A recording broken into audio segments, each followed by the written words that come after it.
The Traveling Onion by Naomi Shihab Nye. When I think how far the onion has traveled just to enter my stew today, I could kneel and praise all small forgotten miracles.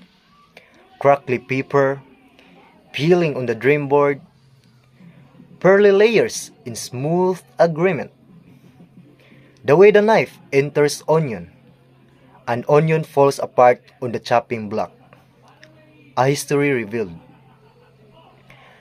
And I would never scold the onion for causing tears.